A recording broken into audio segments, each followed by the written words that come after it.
This episode of the PC Perspective Podcast is brought to you by Casper, a sleep brand that continues to revolutionize its line of products to create an exceptionally comfortable sleep experience one night at a time. Get $50 off select mattresses by visiting casper.com/PCPer and using promo code PCPer at checkout.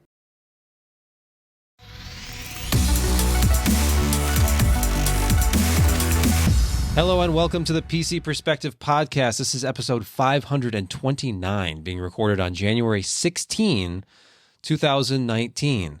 I'm your host, Sebastian Peak. I'm Jeremy Hellstrom. I'm Josh Walrath.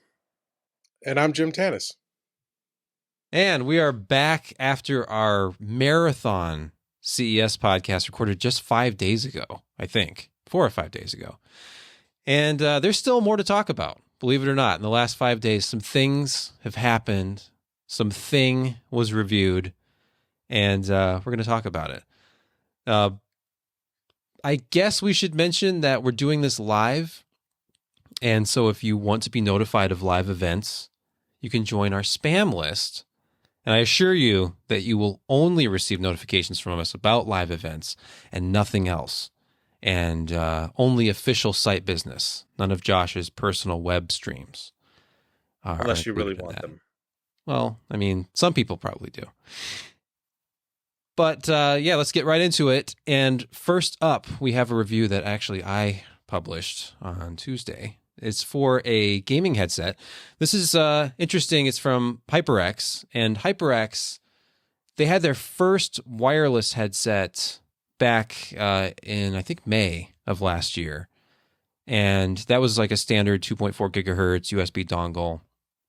And they have since moved on to this, which is a kind of a hybrid product. It's a wired gaming headset. So it uses a standard 3.5 millimeter connection, comes with a Y splitter to go to mic and headphone, and works as your typical analog gaming headset. But at the same time, it's also a wireless product, but using Bluetooth.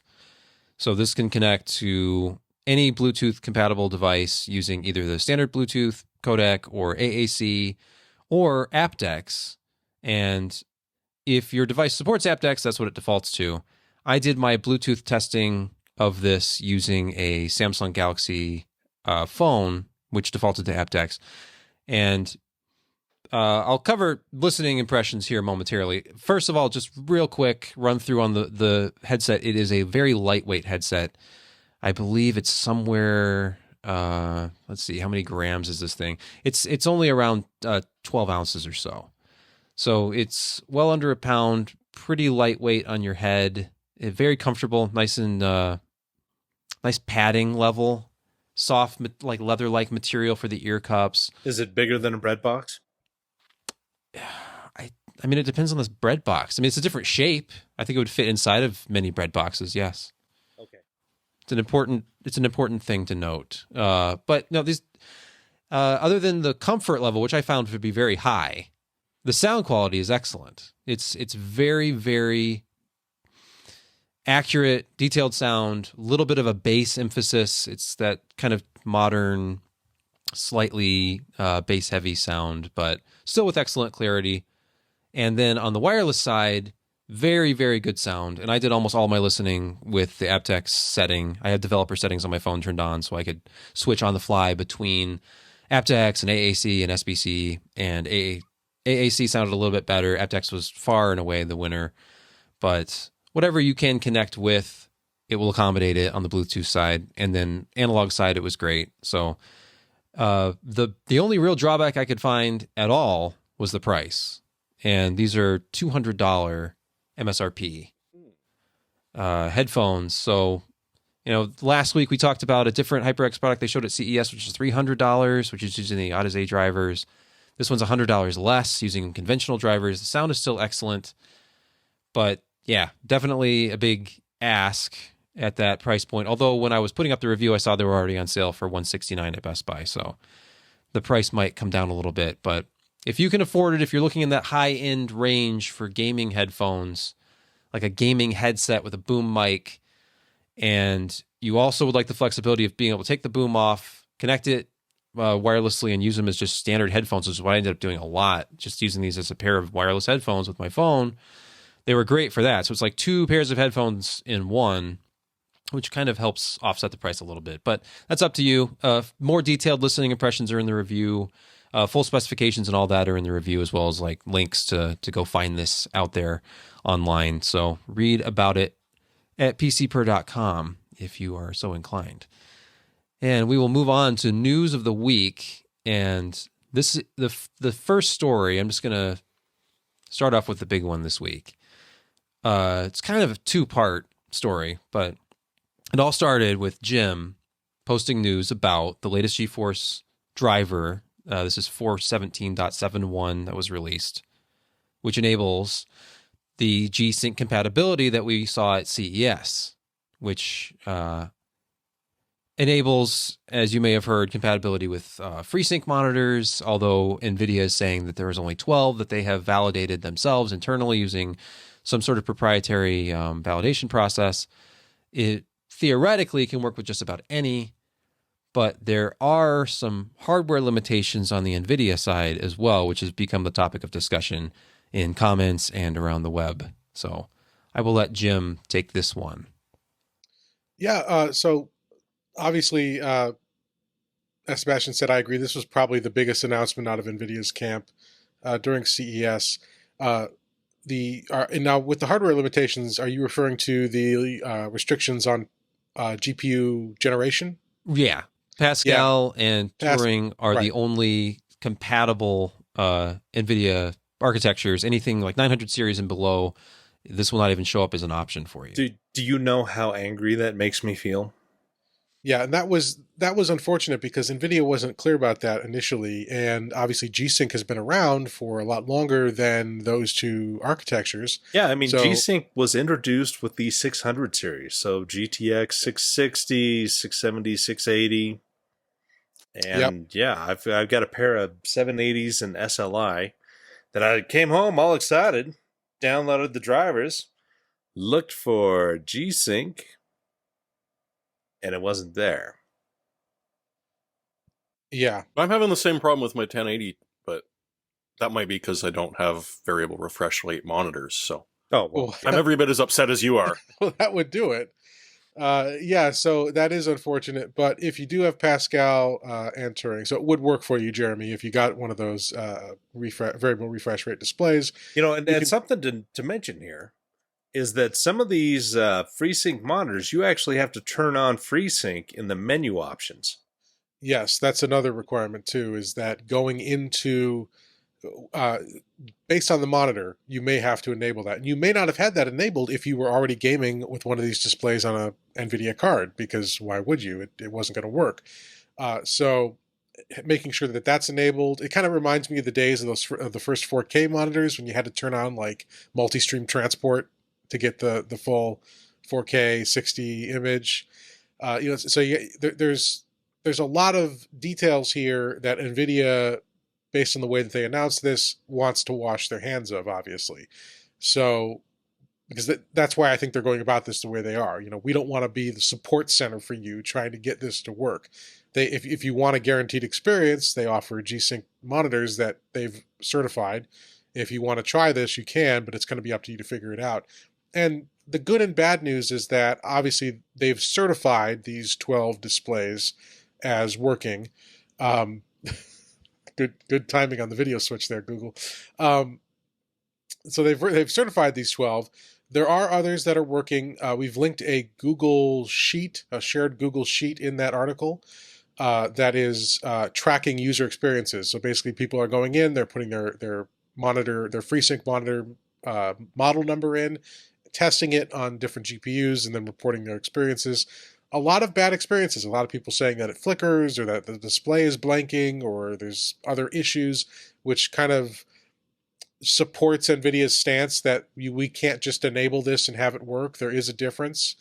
But some of them are some of the problems are more acceptable. Maybe it's a little bit of ghosting around some edges, but you don't really care and you're okay with that, then you can turn it on. The key though is you do have to if you don't have a certified monitor, you have to turn it on manually in Control Center, NVIDIA Control Center. And there's a video there we've linked as well in the article showing folks how to do that from WCCF Tech It's very simple. It just may not be what you're used to if you haven't been using G-Sync all these years. But the difference too is man, the prices are so much better. You're not paying for that G-Sync hardware. So as I was putting together the list of displays that are certified and linking them over to like Amazon and Newegg, G-Sync monitors, I'm used to spending $400, $500, $600 and up, and you're getting 24 and 27 inch FreeSync monitors for $200 to $300 in many cases. So it's enticing. It's worth trying out. I wouldn't necessarily go out and buy a FreeSync monitor just to use it this way, unless you're sure that it's one of the certified ones. But if you have one already and you weren't able to take advantage of variable refresh, this is the time to do it. I guess the issues that they're having with, in terms of like, blinking and that, a lot of these things are easy fixes. I know I was talking to Tech Wendell, and he's got a couple of them. He hasn't, detailed them yet, but he's been working kind of behind the scenes to get some of these things working and running like they should. And so, don't be discouraged if your FreeSync monitor is not on the list, the recommended G-Sync compatible list, because a lot of things are going to work. And like you said, you link that Google Docs where people have been going through and saying, hey, this works, this has problems, whatever. That's good to take a look at. Don't despair. There are probably going to be people working on a lot of little fixes here, so pay attention, and you're going to have a better experience in gaming if you've got an NVIDIA card and a FreeSync monitor. It's a free upgrade, which is wunderbar. So if you have a little bit of difficulty along the way, well, it was free, so it's just something to chip away at. Learn a bit more. It lends, I guess, the whole thing lends a little bit of credence if you want to trust what NVIDIA was showing at CES. They were showing some examples of monitors that did not make their select list of 12. There was one that was blinking very badly. There was another one that was ghosting very badly, and they were kind of showing like the worst examples. But not every monitor has the capability of performing the same, and certainly not with variable refresh, different ranges, different capabilities. And obviously, I think some people are the ones who are complaining that it was working, but they were getting blinking, that sort of thing. They are seeing some of that. But I thought it was kind of interesting to see, I guess, a little bit of the backlash in the fact that only newer hardware is supporting this feature at all. You would think somebody running like 700, 800, or 900 series graphics, they're the ones who might benefit the most from variable refresh. If they have a monitor that can go down a little bit, they can get smoother results at maybe a lower frame rate.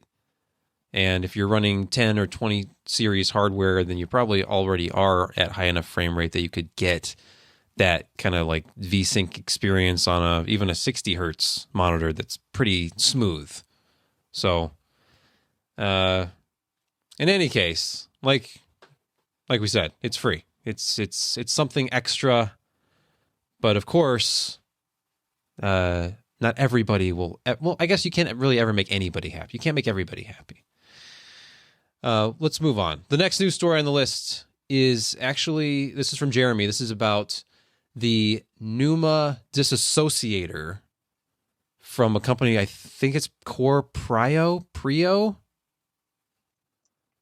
I mean, I would go with Prio. Okay. I honestly have no idea why, but it just seems right. But that's the software. It's you get it off of Bitsum. It's happily open sourced and interesting. And if you're not a pleb like me who doesn't have one of the fancy 2990 WXs or 2970s and aren't stuck using Ryzen Master, you can install it, and it offers a better way of dealing with memory addressing than either the built-in Windows one, which is just friggin' awful, or AMD's own dynamic link mode, which is better.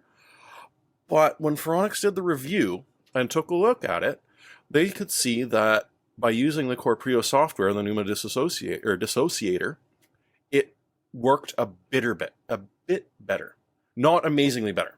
We're talking a very, very small amount, but it's noticeably better than the people who made the processor, which suggests this might become more interesting for Windows users as they go forward, especially when you're looking at these workstation class, or if you're insane and want to try it on an Epic, which could be a possibility as well. So it's going to be interesting to see how this develops. It's relatively new. I think it was out for about a week now. And, us Threadripper users aren't exactly the biggest crowd going, but there's some of us, and we really like screwing around with our hardware. It's fun. So if you've got an acceptable processor for it, give it a shot. Or switch to Linux and don't worry about it. Yeah. And you can read in the article you linked to the Phoronix article where they were doing this benchmarking. Speaking of AMD, next up we have a news post on an interview that it was actually HardOCP that conducted the interview. Kyle over there. Herk. With Scott Herkelman, yes. And he was discussing, the CES news, Radeon 7. I read through this. A lot of good information. He shared some details that we didn't have before. Like he was asked about HDMI support and some other things. But did you have a chance to go through the whole thing, Jeremy? Well, spoilers first here. Sadly, he didn't spill anything we didn't really already know. That was sort of the hope of it, was that, he let something nice slip. But, for the most part, we know that the card that Dr. Lisa Su was showing, with the triple fans, will be essentially the card that you're buying if you buy directly from AMD. It's rated for 300 watts, and it is obviously going to use two 8-pin PCI power connectors. But, even when they're pegging him for, is the MSRP going to be perfect? Well, it might be, it might not be. He goes into looking at FreeSync 2 and how 4K is really where the higher end resolution, or the higher end gamers, the resolution of their choice, which will be interesting. And one thing that was interesting, and is going to disappoint a lot of people, is it's not going to natively support HDMI 2.1. They were talking about possibly an external adapter, probably an active display port, which would let them do it. But as far as built in directly to the hardware, don't expect to see it right off the bat. So hopefully we'll hear a bit more from these guys and a bit more about Vega 20. Herkelman's kind of an interesting guy. He is. He originally started with Vision Tech. And then when it kind of converted into BFG Tech, and then when they were going downhill, he actually was working to get BFG AMD based GPUs out into market, and he did it in kind of an interesting way that did not make any friends. So it's kind of cool to see him back into the industry, but he worked hard to try to keep BFG up and running and going. So he's an interesting fella. Well, and he worked at NVIDIA for a little while too. It was like their GM for GTX stuff. I think He's literally been everywhere. Yeah, here and there. Let's take a quick break to thank our sponsor for this week's episode, and that is Casper.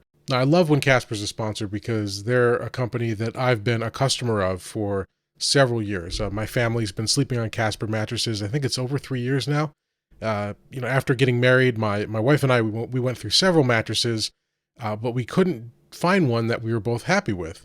And then one night, long before I had joined the crew here at PC Per, I was listening to the PC Perspective podcast, and I heard about some company that was selling mattresses on the internet. And that was a little unusual, but they offered this 100-night risk-free trial, so I decided to give it a shot. And a few days later, a box about the size of a mini fridge showed up at our door.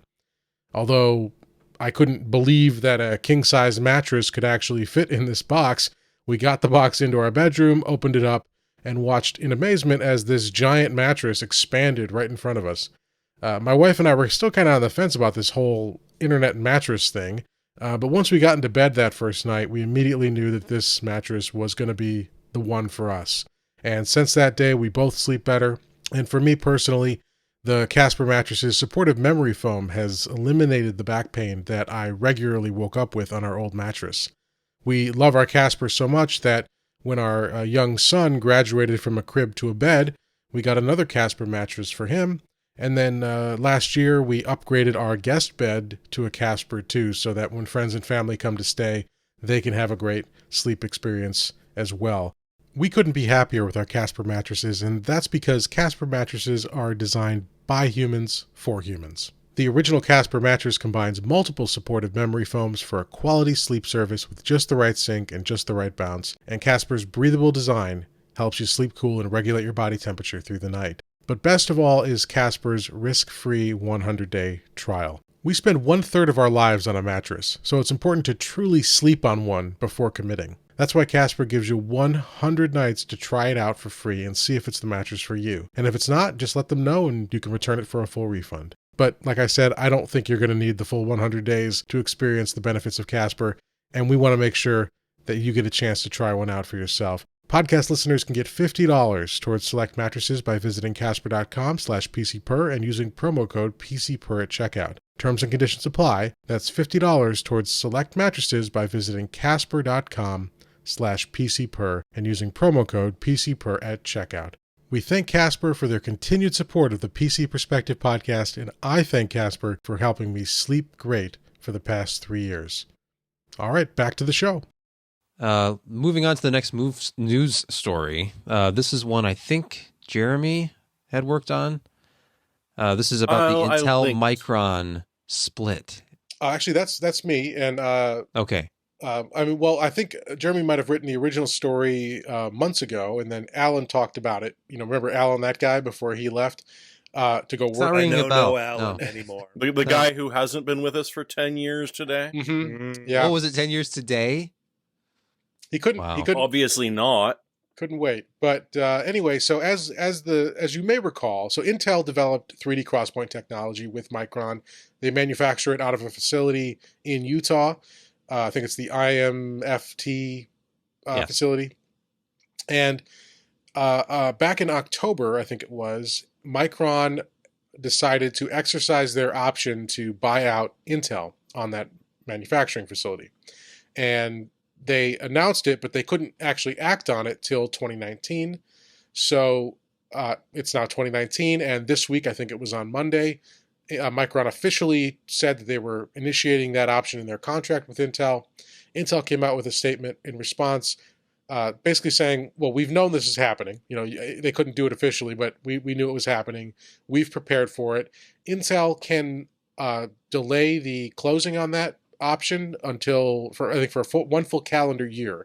So it wouldn't be until early 2020 at the latest that this deal would close. But look, it seems like it's going to happen sooner than that, maybe in the next 6 months or so. But Intel's statement is, we are prepared for this. We've already adjusted our plans. And so there shouldn't be any short-term issues with Optane supplies, because I should say this all relates to Optane, of course. Optane is Intel's name for their 3D XPoint technology. Micron, even though they co-developed it, has yet to put a product to market using 3D XPoint. They say it will be coming later this year, though, their first product there. So in terms of Intel and Optane, no short-term shortages, and they're publicly stating very confidently there won't be any long-term issues. They are looking to either buy 3D XPoint from Micron once Micron fully owns that facility, or potentially have their own solution in the long term for manufacturing it themselves. But we don't know the details yet, other than them stating publicly there will be no issue, and that the divorce, if you want to call it that we knew was happening for so long, is now finally underway. You got to wonder how much of it is them realizing, wow, the market for this isn't as big as we thought it might be. Yeah. Definitely possible. This is totally unrelated, but I found this interesting, and we'll have to see exactly what this means for Windows 10 users who may not be as in love with Cortana as Microsoft would like them to be. But news today, I saw Mary Jo Foley tweet this, so I went and checked it out. Microsoft in their latest insider build, so it's build 18317, has separated Cortana from search. So now the search bar on your taskbar will just be in a local Windows search on your computer. And then Cortana is a separate application, which is their, as they say, of course, their voice-first assistant that everybody knows and loves. So that is, apparently some people have already been testing this. It's coming. And my first thought was, does that mean that if I go through all of the steps required to remove Cortana or permanently disabled Cortana, does that mean that it will no longer take Windows Search with it, which was the old problem? So we will have to see how that works. I don't know if anybody else here feels maybe less. I am less than charitable when it comes to Cortana. Yeah. I work in a 300 plus person computer company. Hi, let's get you set up to a network. Oh, Shut up, I hate Cortana. And, it's just, and every once in a while, Cortana still, every once in a while, just decides to take up tons of resources. So people on laptops running on battery, their fans spool up, they're saying that things are running slow, and their battery just dies, and I hate Cortana. You can't turn it off easily without... Yeah, you can. You can, but you remove other functionality. GPO. I've been testing it out at work, and it hasn't interfered with a single thing yet. That's that third-party application that disables telemetry and stuff, right? No. No, that's GPO. That's the group policy. Oh, group policy. Okay, I'm thinking Right. of the third-party app I was looking at today. As long as you've got a professional or enterprise, there is actually a spot. Really? Okay. And it actually disables the process. Oh, wait, did I link to the wrong one? I think I did. But yes, it disables the process. No, that was my trick on how to disable the stupid asking for extra names. For me, the thing about Cortana was always that I was willing to give it a shot, but in order to have it really be effective, you had to use Microsoft services. Like I had to have my email in the Mail app or in Outlook, and I had to have my calendar in the Windows 10 Calendar app. And it can tie into certain third-party services, and maybe it's better now because I honestly haven't tried to use it in about 2 years. But when I was first trying to just see if it could work, I wasn't willing to do that. I don't want to use those apps. I'm either in Gmail or in my cloud-based Exchange email, but not through Microsoft. I don't use the Windows Calendar, and when you're not using those things, it wasn't helpful to me, and I don't know what the point is. Microsoft seems to be more open to third-party integration these days. It's like the People Bar, the People Bar, which is being killed because it didn't have enough third-party integration. Nobody used it. It's kind of a similar situation. Yeah, I mean, I was actually just now looking because every time I'm using my laptop, the only Windows 10 device I use on a daily basis, I'm annoyed whenever I go to the process manager for some reason and see, maybe it's only 4%, but I don't like having CPU cycles on a mobile device wasted by a process that I'm not actually using because I disabled everything with all the sliders, but it never actually stops running. Come on, man. The voice is from Halo. How cool is that? Yeah, About as cool as Halo is. And after about 7 years, she goes insane. I don't want to go insane, so I don't use it at all. I don't like Bing search, and I don't like Cortana, and I don't need it in my life. And actually, it was funny because I was just going to look at what kind of system resources it was using on this computer that I'm streaming from, and it turns out this is a Windows 8.1 computer, so it doesn't exist on here. Good God, you actually have a recommendation reasonably for moving to Windows 8. Yeah. Or 8.1. For mission critical things where you can actually, control updates completely. Like I decide if I want to update the system, it will never restart on me. I use this for now. And someday I'm sure it won't. Skype won't work with it anymore and other apps won't work with it anymore, I'm sure. But while I can, I'll still use Windows 8.1. Applications for testing that was a terrible transition, and I don't know what I'm saying, but let's move on. Port Royal news about... Are you going to sing Port Royal? I don't know Port Royal. In Cortana's voice? No, Lord. Oh, I've never run Port Royal. Oh, you mean Randy Marsh? okay. RTX has gotta be. You love it when I sing. Okay, everybody cringes when I sing, but that's the point. It elicits a response. That's true. And in this I case, cannot it is argue with negative. Yeah. And so I'm you not sure it feel was better. negative. I kind of felt nothing for a few moments. I felt numb. That's sad. Yeah. Yeah, I'm sorry. Okay. Well, Anyway, I'm still Port processing Royal. it. Yeah, Royal, something. Basically, what it boils down to, and this is a story from Bjorn 3D, doing some initial Port Royal testing, something that I'm going to be visiting soon. But even with the high-end NVIDIA cards, they struggle to maintain 60 frames per second. Oh, no, they don't even come close. An i7 8700K, 32 gigs of 3200 megahertz RAM, and the 2080 Ti Founders Edition averaged about 37 frames per second. At what resolution? That headline made it sound better.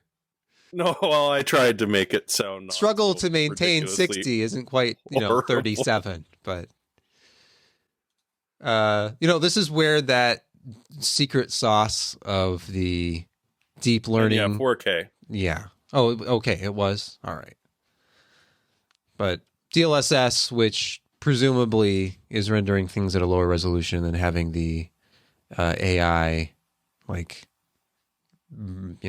create the high resolution version in real time for you, seems to be the answer to higher frame rates with current gen hardware.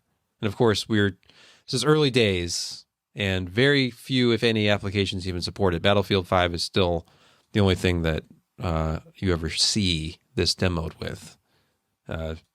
Obviously, for those of us who struggle to see the difference or have to be, the difference has to be pointed out, maybe it's too early to be enabling this for that premium experience.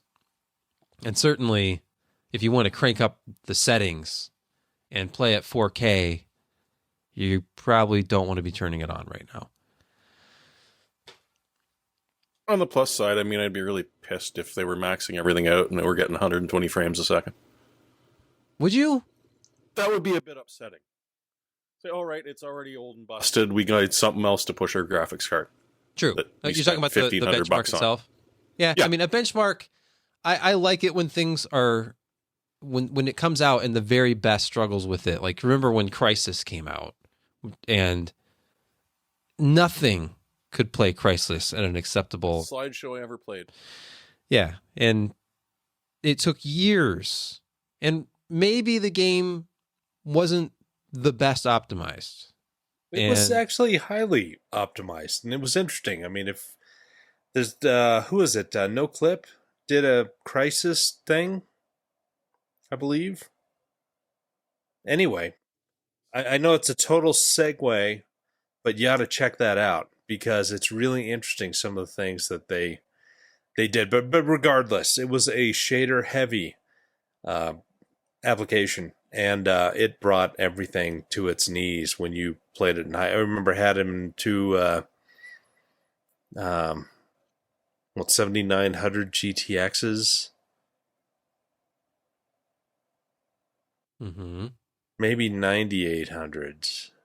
That sounds right. Yeah, but anyway, it was 89. I can't remember. It's been a long time ago.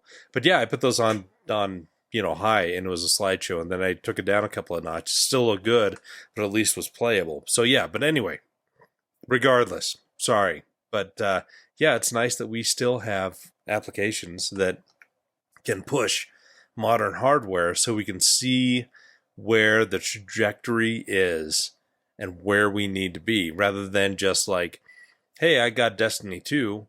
It looks really good, and with this, pretty decent setup, I'm getting 120 frames per second. What's the fun in that as an enthusiast? Bless you. I tried muting, but even with the microphone at 0, it caught that. Right. Well, we'll see what the next gen can do with Port Royal on high settings at 4K. Well, you got to think that 1/3 of the die is like machine learning. The other third is RTX stuff, and then the other, okay, maybe it's not that kind, but there's a significant amount of ML that does the DLSS. Another portion RTX, just the ray tracing, and then the usual GPU. I mean, they're trying to get the utilization on these chips as high as possible to be able to show that it's worth it to buy these products, because I don't think they've been selling nearly as many as they want to. Interesting. Anybody have anything else that I didn't add to this list? Because we're already through with the news, if you can believe it. That's all right. We've been getting a lot of comments that our shows are too damn long. There you go. Perfect. Yeah. All right, let's move on to picks of the week. This will and get the balance it out. Jim, you're up first. Okay, everybody's going to make fun of me, but you know what? I care a little, but only a little. And my pick is the, if I can bring up the screen sharing here, it's the iPhone XS series, or the new iPhone smart battery cases. Now, if you remember when Apple first launched these maybe 3 years ago for the iPhone 7, I think it was a joke. I mean, everybody hated it because it looked ridiculous. Like it's got this hump, and it was like, this can't be real, right?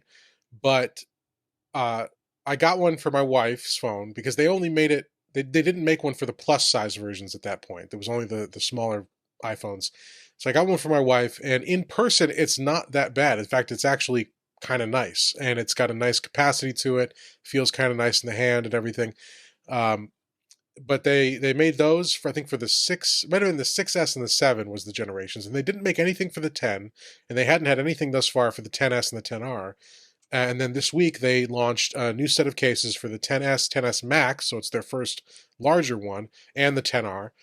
So you can pick them up now. They're not inexpensive. It's $129 for the 10S Max version. But it's, and I ordered one. I haven't received it yet, so we'll see. But it appears to be the same material as the older ones, which I like. So it's got this nice feeling. It wirelessly charges, or it can charge via Lightning. So that's Does it nice. wirelessly charge with Apple's wireless charging pad? Well, funny you should mention that, because I think it was like the Apple Store Brazil listing for this had references to AirPower in the description, so had to take that out of it. There's hope yet. Yeah, maybe. But Yeah, but that one's shaved thinner. I'm sorry? The Brazilian model is Oh, shaved Jesus. a little closer. Okay. It doesn't have the fuzzy feel to it. It's very smooth. Yeah. But anyway, if you're an iPhone user of the new generation, and apparently it also works on the 10. If you get the one for the smaller phone, it'll work on iPhone 10 as well.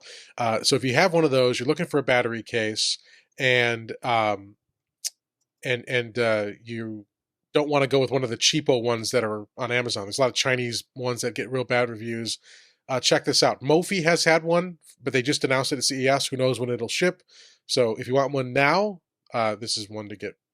They were kind of like the grandfather of this concept, wasn't it? Like the Mophie Juice Box Air or something was the original years and years ago. Yeah.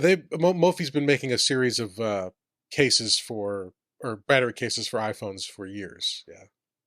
I guess I won't judge you because I haven't seen one in person, but the idea of you should totally 10S judge Max with a huge protrusion on the back, I don't know. But then again, not everybody carries their phone in their front pocket like I do. Maybe people who carry their phone elsewhere, it's not as big of a deal. Yeah, side pocket of a cargo pant. Yeah, I wasn't going to say it, but you said it. So yeah, I mean, when you're wearing cargo pants, you might as well just have one of those like charging, like USB devices in your pocket, and just have like a cable and plug. Like whenever you put your phone in your pocket, you could plug it in and be charging it. Nobody would even know. Why not both? I guess. All right, Jeremy is next.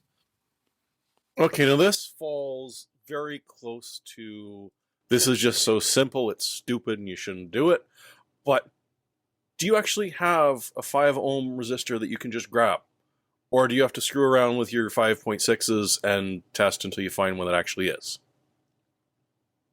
So this is just a simple 3D printed case. It's a fair size, so it gives you the chance to really play with your 3D printer and test it out. The guy who did it quoted something along the lines of 2 kilos of plastic that he used for it.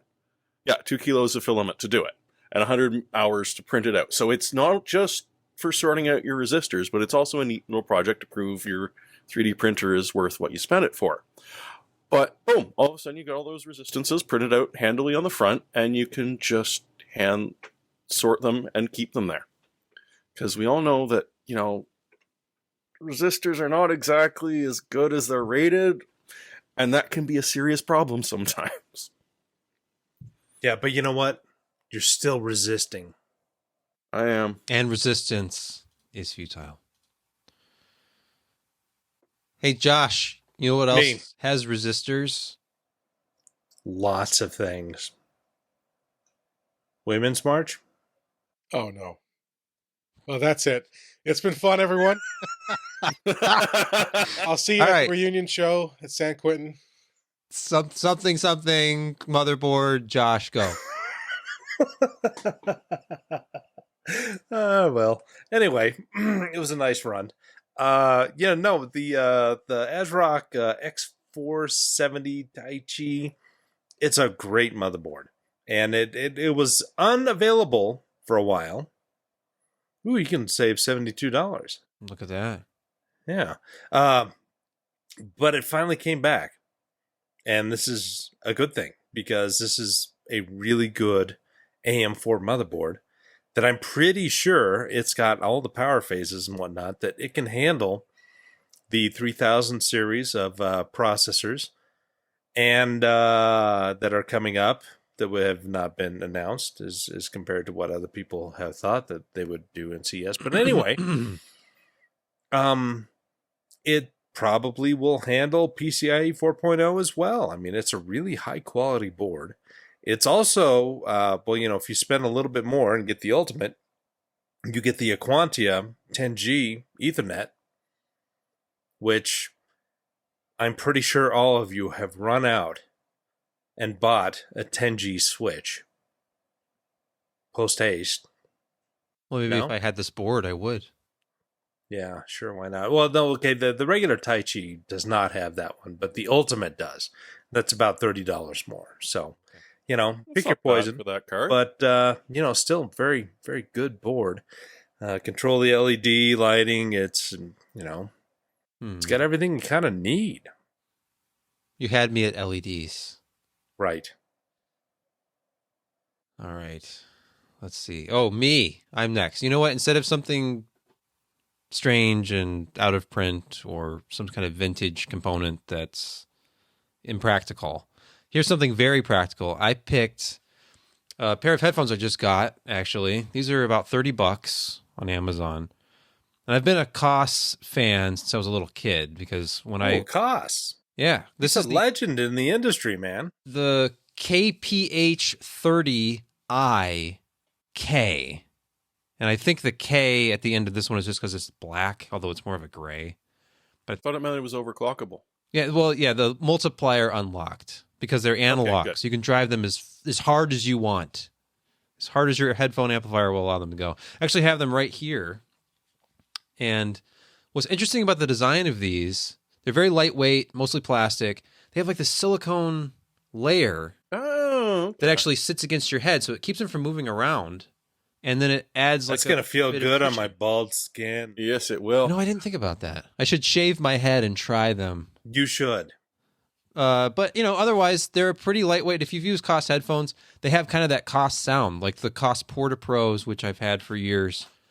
They have more bass than you'd expect from a lightweight open ear headphone. So they have a very full sound. These actually sound a little bit more balanced to me than the Porta Pros. The Porta Pros are very bass heavy, even though they have a small driver.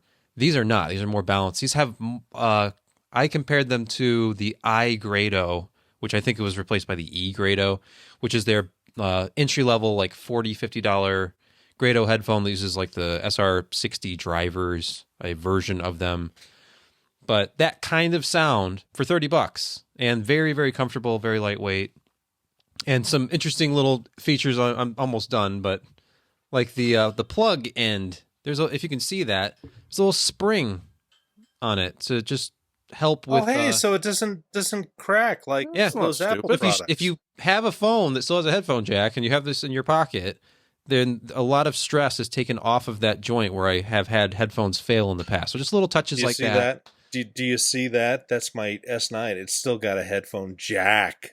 Yes, the S9 unlike does. Your Apple crap. Yeah, not since the iPhone 7 has an Apple device provided an on-device headphone jack. Although you could argue, I guess, that the dongle is just an extension of the headphone cable or something, but it's like the weakest, thinnest cable I've ever seen. But anyway, if you're looking for lightweight headphones and don't want to close, like the headphones I'm wearing right now that isolate the world, if you still want to be able to hear the world around you, then these are a good option. $30 is dirt cheap. Yeah, and very good sound. These do not sound like cheapo headphones at all. These have a much better, fuller, richer sound than I was expecting. Yeah, Koss was a big dude in the 70s. His reputation got a little tarnished, but still knows what he's doing. I mean, they sell $5 headphones that sound like $5 headphones, but they also sell really good stuff for less than I think anybody else really approaches when you get into like this style, like lightweight over ear headphones. Anyhow, if you enjoyed this, you can go to pcper.com/podcast and watch and listen to all of our podcasts, going all the way back, perhaps, to the beginning. Or maybe you have to use the Internet Archive for that. But we've been doing this. This is our 12th year of podcasting. And it's been quite a journey. I think number 30 is what's still available that hasn't been lost to the ages. Something like that. Yeah. I think the Internet Archive lets you go all the way back.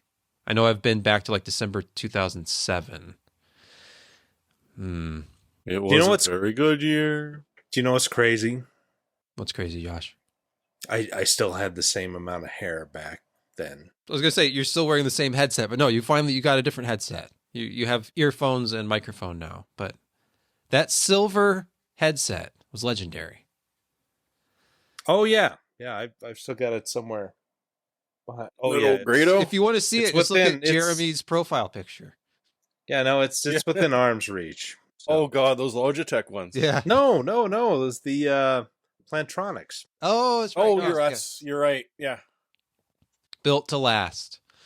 You can also follow us on Twitter. It's twitter.com/PCPer for, updates whenever news posts go up and other things. And you can follow the rest of us on Twitter. I'm at Sebastian Peak. I'm Josh D. Walrath, and these are my Plantronics. Don't forget that Josh is all about the D. But anyway, yeah, within arm's reach. Mine died. I threw him out. Oh. Legendary. All right. Well, that actually is going to wrap it up. We've been doing this for less than an hour. Can you believe that? This is a nice change of pace. I thought you'd like that. It was a short week, having the podcast, the most recent one go up Friday night or Saturday morning. So not a lot happened in the last couple days. Yeah. But more stuff is coming. I'm working on stuff. I don't know if you can see behind me. New audio. Yep, a couple things that EVGA sent over that I haven't had a chance to finish yet, but that really fancy new audio file approved sound card. We're going to be doing some RTX 2060 overclocking and 1440p game testing updates and all that kind of stuff. So that's what I'm working on in the next few days. But yeah, keep checking pcper.com. You should obviously make it your homepage, refresh it throughout the afternoon and evening of every day and morning, just all day. So until next time, I'm Sebastian Peak. I'm Jeremy Hellstrom. I'm going with the flow, the Creflow, dollar flow, and say Josh Walrath. And I'm Jim Tanis, and I'm reevaluating my life choices. One of us. We could do a different outro, like, you can just take your pick. Obviously, you're going to be staying up all night editing this anyway, Jim. Mm-hmm. So, just more material. I got a lot to upload, just telling you. I'm ready to receive your upload. Please tell me you were at like 32-bit 192, sending him like AAC files. Close, but he hasn't told us where to stick it. Yeah, I got it. Oh. we're waiting I on got to that. get that going. So let's wrap this All up. right. All right. Anything else? No, let's just say good night.